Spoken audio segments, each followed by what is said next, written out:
Very good morning to all of you. So students, today we are going to cover the new topic which is MBO and strategic management. So first of all is about MBO. MBO means management by objectives.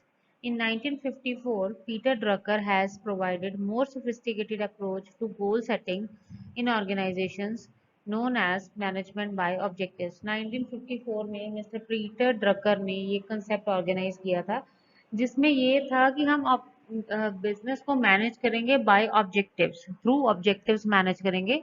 उस time पे ये एक नई approach थी। So basically इसमें है क्या, MBO by objective is a systematic and organized approach that allows management to focus on achievable goals and to attain the best possible result from available resources.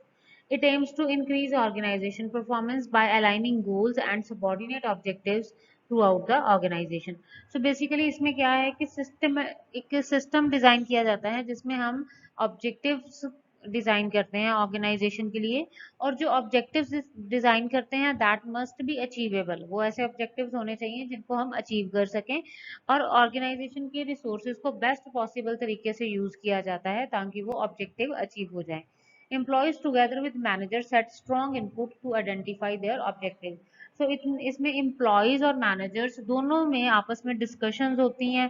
ठीक है, फिर उन जो ऑब्जेक्टिव्स हैं वो सेट किए जाते हैं। So इसमें ना next is the 5 step process, MBO process. First is we have to set up the organizational objectives. Organization के ऑब्जेक्टिव के हिसाब से एम्प्लॉयज के ऑब्जेक्टिव सेट किए जाएंगे। देन उसके बाद उनकी प्रोग्रेस को रेगुलर मॉनिटर किया जाएगा, परफॉर्मेंस इवेलुएट की जाएगी। जो अचीवर्स हैं, जो गुड परफॉर्मर्स हैं, उनको बाद में रिवॉर्ड दिया जाएगा, और उसके बाद फिर दोबारा से नेक्स्ट टाइम पीरियड के लिए नए ऑब्जेक्टिव्स सेट किए जाएंगे। So this is the whole process of MBO. According to Mr. Drucker, managers should avoid the activity trap, getting so involved in their day-to-day activities that they forget their main purpose or objective.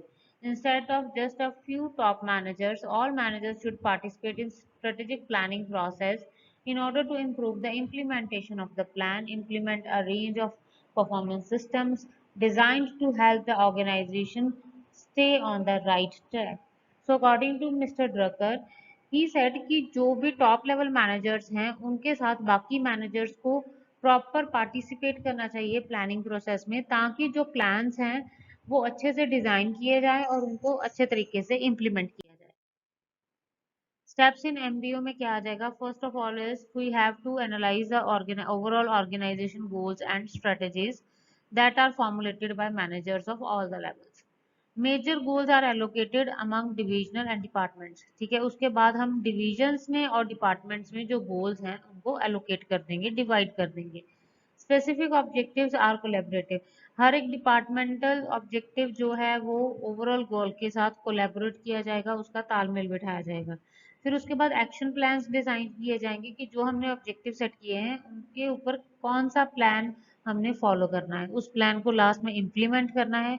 उसके बाद periodically after 2 weeks 3 weeks या जितना भी time frame आप लेना चाहते हैं, उसके बाद परफॉर्मेंस को पीरियोडिकली रिव्यू किया जाएगा, उसके ऊपर फीडबैक्स दिए जाएंगे, एम्प्लॉयज की परफॉर्मेंस को चेक किया जाएगा, इवेलुएट किया जाएगा, और जो गुड परफॉर्मेंस है उनको रिवॉर्ड्स और दिए जाएंगे और रिकॉग्नाइज किया जाएगा। ठीक है जी, next is about managerial focus. MBO manager should focus on result not on activity. So MBO के मेन पॉइंट क्या है, इसमें ये कहा जाता है कि मैनेजर जो है उसका फोकस रिजल्ट के ऊपर होना चाहिए, ना कि एक्टिविटीज के ऊपर। They should delegate the task by negotiating a contract of goals. Subordinates को डेलीगेट करने हैं उन्होंने टास्क, और एक प्रॉपर प्लान बनाना है जिसके अकॉर्डिंग सबॉर्डिनेट्स काम करेंगे। MBO is about setting objectives and then breaking down it into more specific goals. Objective पूरी ऑर्गेनाइजेशन के लिए बनाना और उसको छोटे छोटे गोल्स में डिपार्टमेंट वाइज डिवाइड करना ताकि वो लोग उसे अचीव कर सकें। मेन प्रिंसिपल्स क्या है? Everyone must have clear understanding of the aim and objective. जो भी आप अपने बिजनेस का मेजर एम या ऑब्जेक्टिव सेट कर रहे हो, हर एक बंदे को उसकी अंडरस्टैंडिंग होनी चाहिए। Everyone should be clear about their roles and responsibilities. सबको पता होना चाहिए कि ऑर्गेनाइजेशन में उनका रोल, उनकी रिस्पॉन्सिबिलिटी क्या है। Employees must be empowered to take action in their own way, और एम्प्लॉयज को के पास ये पावर होनी चाहिए कि वो अपनी अकॉर्डिंगली एक्शंस ले सकते हैं। Where to use MBO? MBO style is appropriate for knowledge-based enterprise when your staff is competent. It is appropriate in situation where you wish to build employees, management and self-leadership skills and tap their creativity, tactic knowledge and initiative. So MBO basically कहाँ पे use किया जाता है? जब आपको employees के skills को, trait को use करना चाहते हो ताकि आप एक इनोवेटिव तरीके से और क्रिएटिव तरीके से कोई स्ट्रेटजी डिजाइन कर सको और उस पे काम कर सको। Management by objectives is also used by chief executives of multinational corporations for their country managers.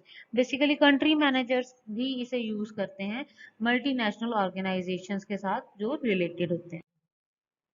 Benefits क्या हैं? ऑब्जेक्टिव्स क्लियर हो जाते हैं, हर एक को अपना रोल क्लैरिटी है, ड्यूटी की क्लैरिटी है, periodic feedback of performance is there, employees can also participate, personal. जब आप एम्प्लॉय को पार्टिसिपेशन में लेके आते हो, उनके जो फीडबैक्स हैं या सुजेशंस हैं उनके ऊपर भी आप एक्ट करते हो, काम करते हो, तो automatically they will feel satisfied for the organization, their morale will be high. Result oriented philosophy, so इसमें हम बेसिकली रिजल्ट के ऊपर फोकस करते हैं। Basis of organization change, feedback and appraisals. Limitations क्या है? Initial time and cost. सबसे पहले ऑब्जेक्टिव्स डिजाइन करने में it will take time and it will be costly for the organization also. Sometimes it create frustration for the junior staff because they think that they are have been over pressurized by their seniors to achieve the objectives. Problem in quantifying the objectives and setting the objectives. अब objective जो आपने set कर लिया है उसको quantify करना, उसको divide करना और उसको रीसेटिंग करना, ये प्रॉब्लम आती है इसमें कई बार। Next topic is about strategic management. Looking at the importance of strategies in organizational effectiveness, a new branch of management known as strategic management has been developed. Strategic management deals with strategy formulation and implementation. So basically strategic management में क्या किया जाता है? हम अपने business के लिए time के हिसाब से, कंपटीशन के हिसाब से, मार्केट एनवायरनमेंट के हिसाब से किसी पर्टिकुलर टाइम पे एक नया एक्शन प्लान या नई स्ट्रेटेजी बनाते हैं और उसे इम्प्लीमेंट करते हैं। The system approach of management suggests the interaction of an organization with its environment on continuous basis. This interaction can be better maintained through formulation of suitable strategies.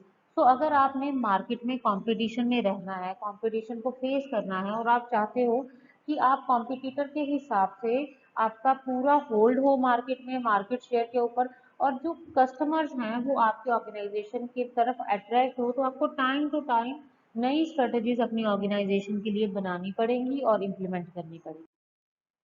Strategic management is what managers do to develop an organization strategies. एक organization की strategies को develop करने के लिए जो manager काम करता है that is called strategic management. Strategies are the plans for how the organization will do whatever it's in business to do. तो जो भी प्लान स्ट्रेटजीज में बेसिकली क्या डिसाइड किया जाता है कि एक पर्टिकुलर टाइम पीरियड के लिए आपने क्या एक्शन प्लान फॉलो करना है। लेट्स सपोज दिवाली सीजन के लिए आप इस बार क्या प्लान दोगे, क्या ऑफर करोगे। So these are the different strategies for the business. Business model is a design how a company is going to make money, और किस प्लान के थ्रू हमने पैसा जनरेट करना है। Business model focus on whether customers will value what the company is providing, कि अगर हम कोई ऑफर दे रहे हैं कस्टमर को, कस्टमर उसको उसके लिए वैल्यूएबल होगा, कस्टमर उससे अट्रैक्ट होगा, whether the company make money, और कंपनी के पास पैसा आएगा इस ऑफर के थ्रू। तो ये सारी चीजें एनालाइज की जाती हैं।